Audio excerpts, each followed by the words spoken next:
दोस्तों, मेरा नाम पायल है और मैं कोलकाता से हूँ। ये कहानी मुझे मेरी नानी से सुनने को मिली थी, जो मैं आज आप सभी के साथ शेयर करना चाहती हूँ। ये बात उस समय की है जब मेरी नानी शादी करके आई थी, और ठीक ये घटना भी उन्हीं के गांव में एक आदमी के साथ घटी थी, जो कि मेरे नानू के बहुत अच्छे दोस्त थे।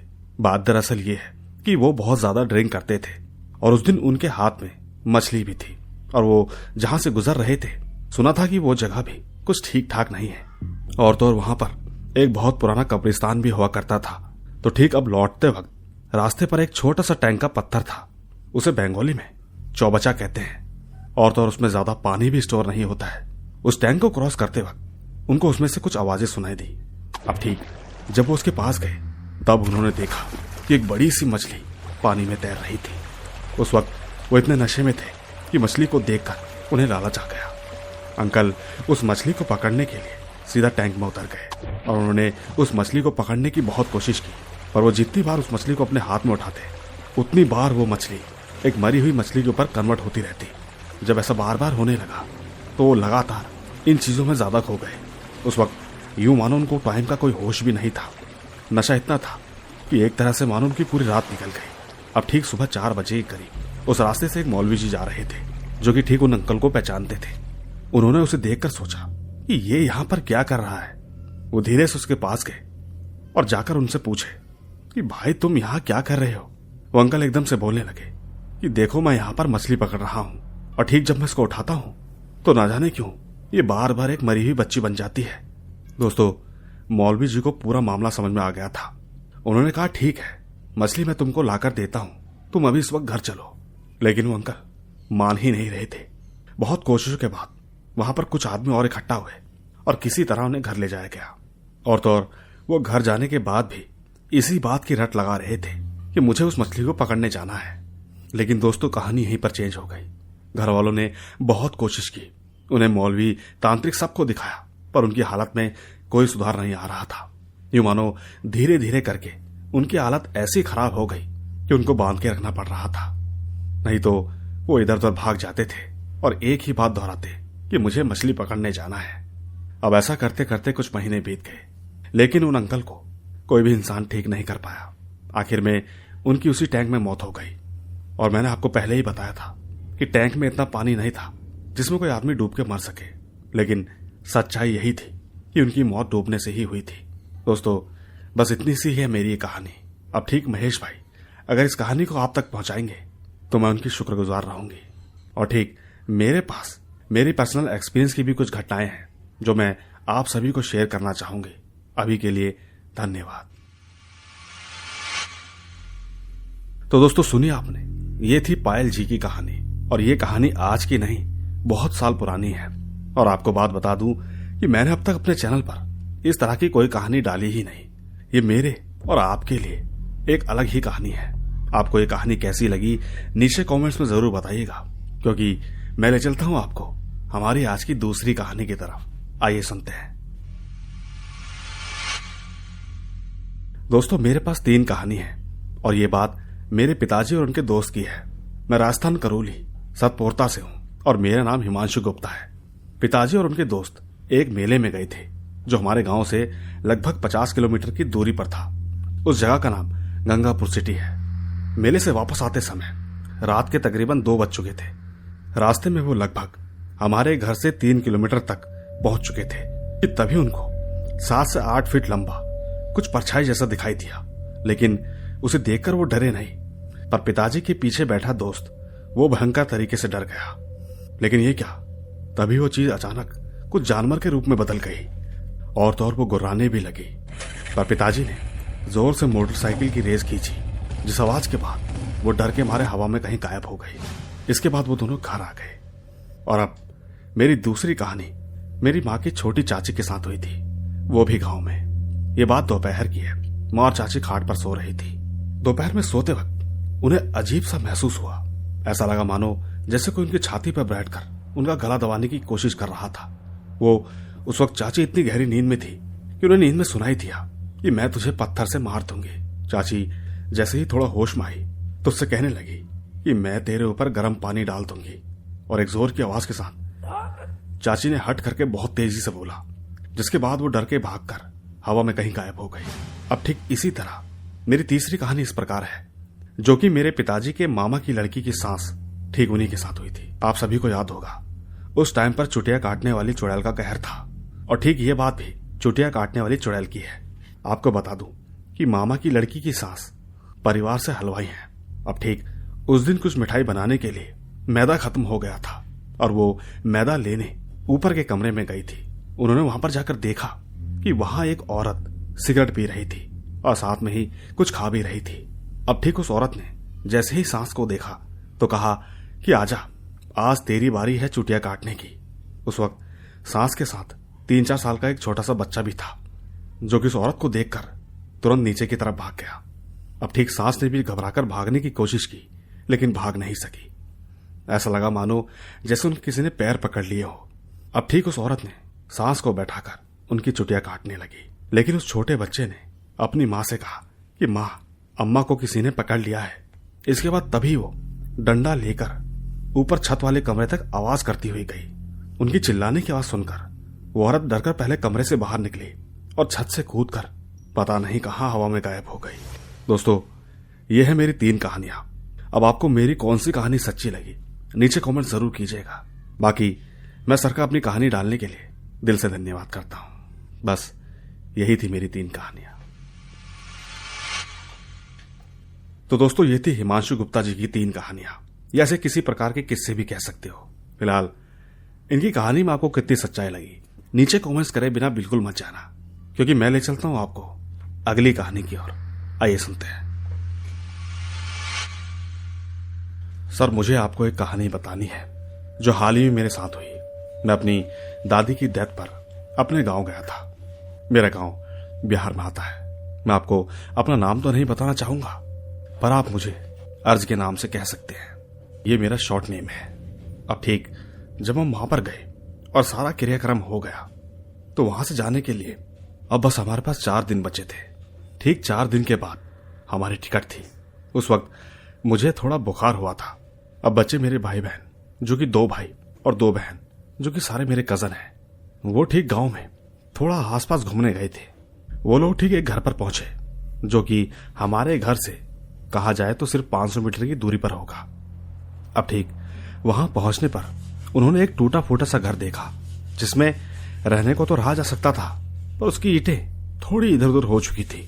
एक तरह से मानो कलर उड़ चुका था। अब ठीक जब वो घर दिखाई दिया, तो ठीक उसी वक्त मेरा एक भाई, जिसके पास एक बॉल थी, नहीं मालूम कैसे पर वो उछलकर सीधा उस घर के अंदर चली गई। अब ठीक घर के पास जब वो गए, तब उन्होंने ये देखा कि वहां पर एक कुआं है और ठीक मेरे भाई की बॉल उसी के पास पड़ी थी। मेरा भाई जल्दी से गया और उसे उठाया। उस कुएं के अंदर बहुत नीचे पानी था और पानी एकदम काला काला सा था। उस वक्त मेरे भाई को न जाने ऐसा क्या हुआ, उसे ऐसा लगा कि उस कुएं में किसी का चेहरा दिखाई दे रहा है, एकदम काला सा, किसी औरत का। और ठीक उसे उसके जो माता पिता थे, मतलब कि मेरे चाचा और चाची, सब मरे हुए दिखाई दिए। इसके बाद अचानक वो भी बेहोश हो गया।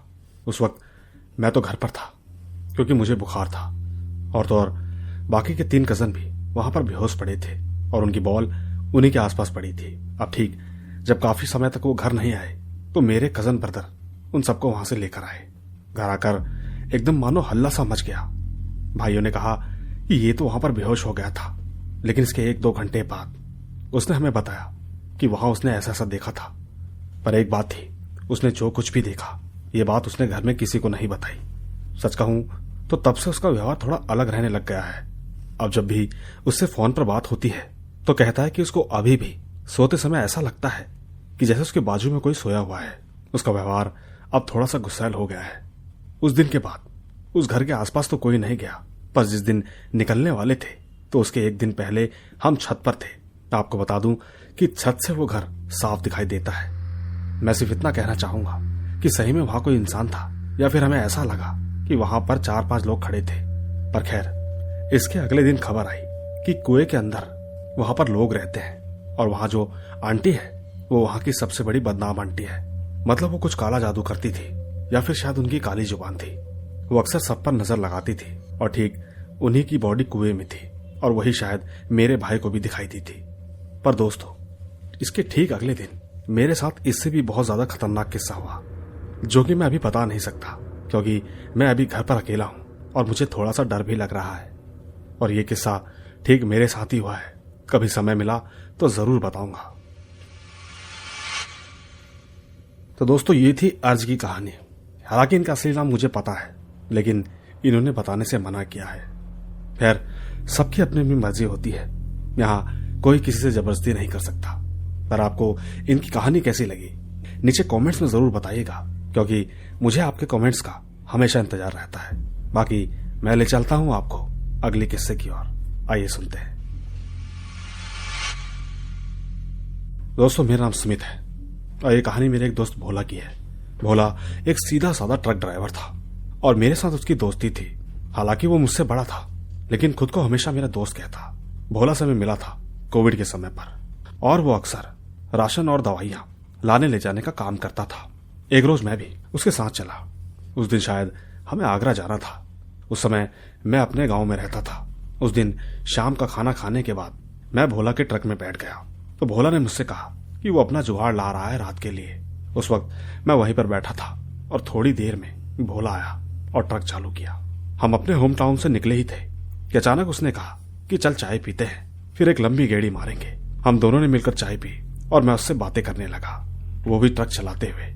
वो मेरी कहानियां सुन रहा था। अब ट्रक ड्राइवर होने की वजह से उसके पास भी काफी कहानियां थी। तो उसने मुझे एक रोहतक से चेन्नई की टूर वाली कहानी सुनाई। उसने कहा कि मैं हरियाणा के लॉजिस्टिक कंपनी में ट्रक ड्राइवर था और अक्सर लंबी गेड़ी मारा करता था। गेड़ी मारना मतलब लंबी यात्रा करना। रोहतक से कभी आगरा तो कभी गाजियाबाद से सागर। अक्सर मैं ऐसी जगहों पर जाता रहता था, लेकिन इस बार मेरी यात्रा चेन्नई की थी, जो कि बहुत ही ज्यादा लंबी होने वाली थी। पर खैर, मैंने सामान लोड किया और रात के जुगाड़ लेके निकल पड़ा। रोहतक से निकलकर आगरा होते हुए नेशनल हाईवे से जा रहा था और ठीक रात के लगभग 11:30 बजे किसी जंगली इलाके में वॉशरूम करने के लिए उतरा। उसके बाद मैंने दोबारा ट्रक चलाया और थोड़ी देर के बाद ही किसी के रोने की आवाज आने लगी, वो भी ठीक ट्रक के ऊपर से। लेकिन मैं ट्रक चलाता गया और अगले दिन सुबह रीवा में चाय नाश्ते के लिए उतरा। उस वक्त कुछ लोगों ने मुझे देखकर मुझसे पूछा कि बड़े परेशान लग रहे हो। मैंने उन्हें पूरी बात बताई। चाय वाले ने कहा, बहुत हिम्मत वाले हो और किस्मत वाले भी, जो कि उस छलावे से बच गए। सबसे बड़ी बात, तुम उससे डरे भी नहीं। पर याद रखना, अब अगर आगे जाओगे तो शायद एक बार और सामना हो सकता है। खैर, मैं वहां से चाय नाश्ता करके निकला और इस बार मैंने हाईवे को ही चुना, जिससे किसी भी जंगल वाले रास्ते से ना गुजरना पड़े। लेकिन चेन्नई के रिंग रोड पर उससे भी भयंकर कुछ था। जब मैं ठीक रिंग रोड पर पहुंचा तो उस वक्त रात के 1 बजे वहां मुझे फ्लाईओवर की दीवार पर कोई लटकती हुई परछाई सी दिखी, जो कि शायद मुझे ही देख रही थी। मैंने भगवान का नाम लिया और पेरागुड़ी पहुंच गए, माल अपलोड किया और फिर चेन्नई से पैसा लेकर निकल पड़ा। सच कहूं तो मेरी चेन्नई यात्रा बहुत ही ज्यादा भयानक थी। यूं समझो कि ये मुझे बहुत ही बुरे ख्वाब जैसी लगती है। दोस्तों, इस तरह बातें करते करते हम दोनों आगरा पहुंचे और वहां माल अनलोड करके वापस आ गए। दोस्तों, दुखद बात तो यह है कि भोला आज हमारे बीच में नहीं है, क्योंकि कोविड के दूसरे वेव में वो चल बसा। शायद मेरी और उसकी वो आखिरी मुलाकात थी। दुआ करता हूं कि भोला जहां भी हो सुखी हो। दोस्तों, इसी के साथ एक किस्सा और सुनाता हूं। दोस्तों, कहते हैं कि हर शुभ और अशुभ के लिए समय का एक भाग होता है, जिसे मुहूर्त कहा जाता है।